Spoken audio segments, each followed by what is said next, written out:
सफलता आपका परिचय दुनिया के सामने कराएगी और असफलता दुनिया का परिचय आपसे करा देगी। कहते हैं ना कि महफिल भी रोएगी, हर दिल भी रोएगा, डूबेगी कश्ती मेरी तो साहिल भी रोएगा। इतना प्यार बांटूंगा इस दुनिया में ऐ मेरे दोस्त कि मेरे मरने के बाद मेरे आशिक तो क्या मेरा कातिल भी रोएगा। और दुनिया में ना किसी भी समस्या है भाई, उसका सबसे अच्छा एक टोल फ्री नंबर है। दुनिया की कोई भी समस्या का सबसे टोल फ्री नंबर है दोस्त। एक बढ़िया दोस्त बनाओ भाई, 2-4 लोगों का, और उनसे ही आप पढ़ाई लिखाई हर तरह के डिस्कस करते रहो। दोस्त से बढ़िया टोल फ्री नंबर कोई नहीं है, हर चीज़ का इलाज है। और कुछ दोस्त जिंदगी में तो ऐसे बनाओ ना जो आपकी प्रॉब्लम को वैसे ही समझ जाए जैसे डॉक्टर की लिखावट मेडिकल स्टोर वाला पढ़ लेता है। और एक बात और, ये जो अच्छी किताबें होती हैं और अच्छे दोस्त होते हैं ना, जल्दी समझ में नहीं आते हैं। लेकिन इसलिए दोस्ती बहुत अच्छे सोच समझ के कीजिएगा, क्योंकि कहा जाता है कि एक आम 10 आम को सड़ा सकता है, लेकिन 10 अच्छा आम एक सड़े हुए आम को कभी ठीक नहीं कर सकते हैं।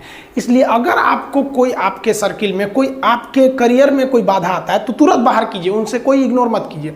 ज़िंदगी जो है ना वो एक एग्ज़ाम की तरह है, और इस एग्ज़ाम में ना ज़्यादातर लोग फेल हो जा रहे हैं। क्यों फेल हो रहे हैं? क्योंकि वो एक दूसरे का नकल कर रहे हैं और उनको पता ही नहीं है कि सबका क्वेश्चन पेपर अलग है, इसीलिए फेल हो रहे हैं। तो ज़िंदगी में सबकी समस्याएं अलग होती हैं। आप दूसरे की समस्या से केवल साहस ले सकते हैं, उसका तरीका नहीं अपना सकते। हिम्मत बनाए रखिए कि नहीं, हमें भी इस सफलता को पाना है। और ये ज़िंदगी जो है ना एक अजीब सी रेस है यार, समझ में नहीं आता है। अगर तेज भागिएगा तो आपके अपने पीछे छूट जाएंगे, और धीमे दौड़िएगा तो आपके अपने ही आपको पीछे छोड़ के चले जाएंगे।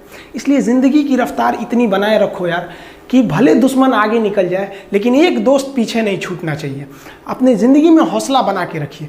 पतंग को पता होता है कि उसका अंत एक कचड़े में जाकर होगा, लेकिन उससे पहले उसे आसमान छूकर दिखाना होता है। पहाड़ों को चीरते हुए जब नदी निकलती है ना तो कभी नहीं पूछती है कि समुंदर अभी कितना दूर है, और नदी में गिरने से तो कभी किसी की मौत नहीं होती है।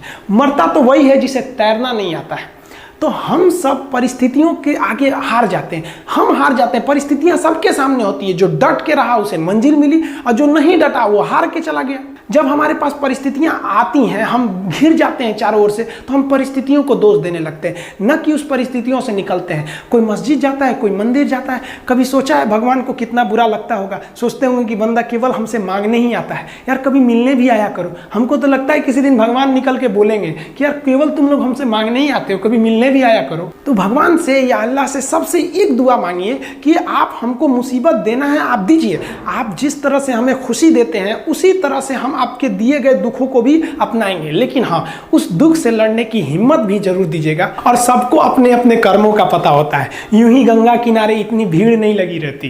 देखिए ज़िंदगी में आपसे भी कुछ गलतियां होंगी, और गलती किससे होती है? जो काम करता है, मेहनत करने वालों से ही तो गलतियां होती है। निकम्मों की तो पूरी जिंदगी निकल जाती है दूसरों में कमी ढूंढते ढूंढते। देखिए सफलता और असफलता में थोड़ा सा का अंतर है। सफलता आपका परिचय दुनिया के सामने कराएगी और असफलता दुनिया का परिचय आपसे करा देगी। इसलिए सफल जरूर होइए। देखिए 97% लोग जो है ना वो थक के किसी काम को छोड़ देते हैं, और जिंदगी भर उन 3% लोगों के लिए काम करने लगते हैं जो कभी भी हार नहीं मानते। मेहनत बता देता है कि परिणाम कैसे मिलेगा, वरना परिणाम तो बताता ही है कि आपका मेहनत कैसा था। कुछ लोगों को लगता है कि उनके पिताजी बहुत पहुंच वाले हैं, दादाजी बहुत पहुंच वाले हैं, तो उनकी बदौलत हमें कोई काम मिल जाएगा, कोई जॉब मिल जाएगा। तो कोई ये बहुत बड़ी बात नहीं है।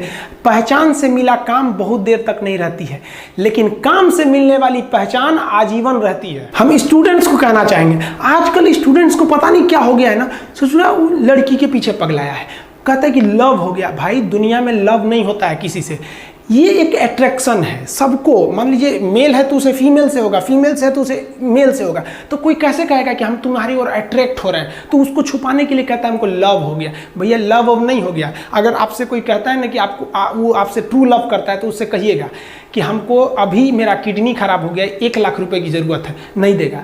लेकिन आप अपने माता पिता से कहिएगा कि हमको 1 लाख की ज़रूरत है, और रियल में भी अगर हो जाएगा तो वो अपना शरीर बेच देंगे आपके लिए, लेकिन वो नहीं बेचेंगे। ये होता है लव। लेकिन लोग अट्रैक्शन को लव कहते हैं, उसके लिए पूरी ज़िंदगी बर्बाद कर देते हैं।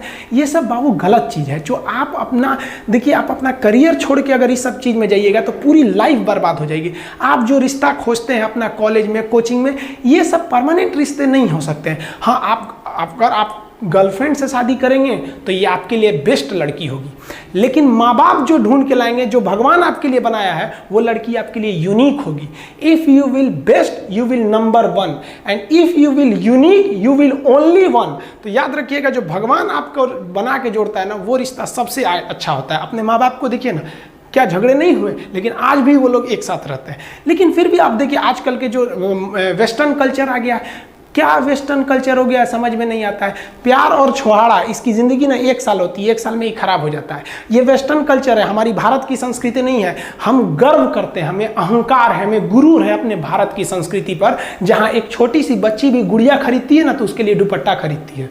और यार, अगर आपको दिल लगाना ही है तो किताबों से लगाओ ना यार, बेवफा भी निकलेगी तो मुकद्दर बना के जाएगी। दिन ना सबके लिए 24 घंटा का होता है, ऐसा नहीं है कि आपको अलग से वक्त मिलेगा, लेकिन इसी 24 घंटे में किसी को प्यार करके पति बनने का शौक है, तो किसी को मेहनत करके करोड़पति बनने का शौक है। तो आप डिसाइड करिए आपको क्या बनना है, क्योंकि बरसों बाद जब लोग ये मिलेंगे ना आपसे, तो ये नहीं पूछेंगे कि कितनी गर्लफ्रेंड है, लोग पूछेंगे कमाता कितना है, हैसियत कितनी है तुम्हारी। ये दुनिया का उसूल है कि लोग कभी भी आपसे खैरियत नहीं, आपकी हैसियत पूछते हैं। लोग एक दूसरे से वादा करते हैं कि तुम्हारा जिंदगी भर साथ निभाएंगे, कोई किसी का साथ नहीं निभाता है। लोग अर्थी और जनाजा भी ले जाते हैं ना 2 कदम, तो कंधे बदल बदल के ले जाते हैं, जबकि पता है कि आखिरी मुलाकात है। और लोग यहाँ कंधा बदल बदल के ले जा रहे हैं और लोग वादे कर रहे हैं कि जिंदगी भर साथ निभाएंगे, कोई साथ नहीं निभाता है। हम आप सब लड़का लड़की से कहना चाहेंगे कि अभी वक्त है, अभी सर झुका के पढ़ लीजिए। वादा है आपसे कि जिला में सबसे ऊंचा सर आपका होगा, लेकिन अगर अभी आप सोचिएगा आराम करने के लिए, पूरी जिंदगी आपको तकलीफ उठानी पड़ेगी। अगर आज आप किताबों के दीवाने हो गए ना, तो कल दुनिया आपकी दीवानी हो जाएगी। किसी ड्रीम गर्ल के लिए ना अपने माँ बाप के ड्रीम को कभी नहीं छोड़ना चाहिए। आप लोग जो सोचते हैं ना इधर उधर, वो खुशी तो आप लोगों ने कभी देखा ही नहीं। कोई स्टूडेंट अभी तक खुशी नहीं देखा। हम आपको व्यक्तिगत बताते हैं। देखिए, खुशी कब मिलेगी आपको? जिस दिन आपको जॉब मिलेगा ना, और जो पहली सैलरी मिलेगी वो भी नहीं खुशी है। जब आप अपनी पहली सैलरी ले जाके अपनी माँ के हाथों में देंगे ना, तो आपकी आंखों में आंसू होगा। आप याद करेंगे कि जिस माँ की उंगलियों को पकड़कर हमने चलना सीखा, आज उसको हमने अपनी पहली कमाई दिया है। और जब कमाने लगेंगे ना, तब समझ में आएगा कि लाखों रुपए की अहमियत कुछ नहीं है, वो 1 रुपए के आगे जब माँ स्कूल जाते वक्त दिया करती थी। और गौर से देखा करो अपने माँ बाप के आंखों में, ये वो आईने होते हैं जिसमें बच्चे कभी बूढ़े नहीं होते। देखिए, जीवन में ना अपने अंदर से अहंकार बिल्कुल निकाल दीजिएगा। अहंकार बहुत ही खराब चीज़ है। कहते हैं कि अहंकार में इंसान को इंसान नहीं दिखता, छत पे चढ़ जाओ तो खुद का मकान नहीं दिखता। अहंकार नहीं करना चाहिए। छत को बहुत गुरूर था छत होने का, 1 मंजिल और बनी और छत फर्श हो गया। अहंकार कभी नहीं कीजिएगा। तूफान ज़्यादा होती है तो कश्ती डूब जाती है, और घमंड ज़्यादा हो जाती है तो हस्ती डूब जाती है। जिस दिन आपको घमंड होने लगे ना अपने आप के ऊपर कि हम बहुत बड़े हो गए हैं, हम बहुत पढ़ लिए हैं, हम बहुत सक्सेसफुल मैन हो गए, हम बहुत बड़े बिजनेसमैन, हम बहुत, मतलब जिस दिन आपको घमंड हो गया ना, उस दिन आप शमशान घाट में जाके देखिएगा, आपसे नायाब लोग, आपसे अच्छे अच्छे लोग वहां खाक बन गए। दुनिया में ना किसी से जलन नहीं रखनी चाहिए। देखिए, माचिस जो होता है ना दूसरे को जला देता है, लेकिन कभी माचिस को देखें वो खुद को भी जला लेता है। अतः अगर आप दूसरे की बुराई करेंगे, दूसरे के पीछे रहेंगे ना, तो इसमें आपका लॉस होगा। और अगर आपकी कोई बुराई कर रहा है ना, तो आपको खुश होना चाहिए कि आप आगे बढ़ रहे हैं। बुराई उसी का लोग करते हैं जो आगे बढ़ रहा होता है। जो पहले गिरा हुआ है उसकी लोग क्या बुराई करेंगे। और जब भी आपकी कोई बुराई करे तो आप उसे सहज स्वीकार करें, और आप उसे प्रूव मत कीजिए कि हम ये नहीं हैं। हम लोग गलती क्या करते हैं स्टूडेंट लोग, कि प्रूव करने लगते हैं। नहीं, आपको अपने आप को इम्प्रूव करना है। अगर कोई गलती हो गई है, आपको कोई बुराई कर रहा है, तो आप उसको सहज स्वीकार कीजिए। जिस दिन आपके अंदर अपनी बुराई सुनने की क्षमता आ गई, यकीन मानिए आप सफलता के दहलीज पे अपनी पहली कदम रख दिए उसी दिन। लोहा जो होता है ना, उसे कोई नहीं तोड़ सकता है, लेकिन उसी लोहे के अंदर का जो जंग लग जाता है ना, धीरे धीरे दीमक की तरह उस लोहे को खदड़ते जाता है। इसलिए अपने अंदर अहंकार को मत लाने दीजिएगा। लोग कहते हैं ना कि अहंकार बुरा है। जीवन में हम जो अनुभव किए हैं, अहंकार से भी खराब चीज होता है गुस्सा।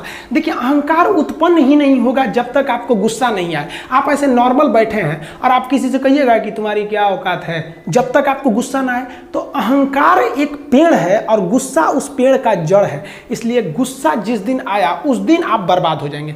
किसी भी व्यक्ति को बर्बाद कराने के लिए सबसे जरूरी है गुस्सा दिलाना। आपको पता है लोहार जो होता है, लोहार वो जानता है कि लोहे को हम ऐसे नहीं मोड़ सकते हैं, बहुत ही शक्तिशाली है। इसलिए लोहार ना इस लोहे को ना आग में डाल के इसे गुस्सा दिलाता है। जब ये गुस्से से लाल हो जाता है ना, तो जहां गुस्सा आया आप अपनी ताकत खो देते हैं, और ये लोहा अपनी ताकत खो देता है और एक मामूली हथौड़े के चोट से लोहा मुड़ जाता है। तो जिस दिन आपको गुस्सा आ गया, समझ जाइए कि आप अपनी ताकत खो रहे हैं। जब हम जन्म लेते हैं तो जन्म से ही हमारी जीभ रहती है और मरने तक हमारे साथ जीभ रहती है, क्योंकि वो बहुत ही नरम रहती है, उसे गुस्सा वो बहुत हार्ड नहीं होती है। लेकिन जन्म लेने के बाद दांत आता है और दांत काफ़ी कड़ा होता है और मरने से पहले ही दांत चला जाता है। यानी अगर आप नरम रहेंगे तो काफ़ी लंबे समय तक रहेंगे, और जहाँ हार्ड होंगे आप वहीं आपका पतन चालू हो जाएगा। इंसान 3 साल में बोलना सीख जाता है, लेकिन उसे क्या बोलना है ये सीखने में उसे पूरी जीवन लग जाती है। शब्दों का इस्तेमाल बड़ा सोच समझ के कीजिएगा, ये आपके माँ बाप के दिए गए परवरिश का एक सबूत होता है। अतः आप अगर किसी से अपशब्द बात करते हैं तो सभ्य व्यक्ति आपको नहीं कोसेगा, बल्कि आपके माँ बाप को कहेगा कि इसे संस्कार नहीं सिखाया। ये शब्द जो होते हैं हमारी परवरिश का परिचय करा देते हैं। शब्द का इस्तेमाल भोजन की तरह करना चाहिए। जिस तरह से भोजन को बनाने के बाद थोड़ा सा चख लिया जाता है, उसी तरह शब्द को दूसरे के सामने बोलने से पहले एक बार जरूर चख लीजिएगा।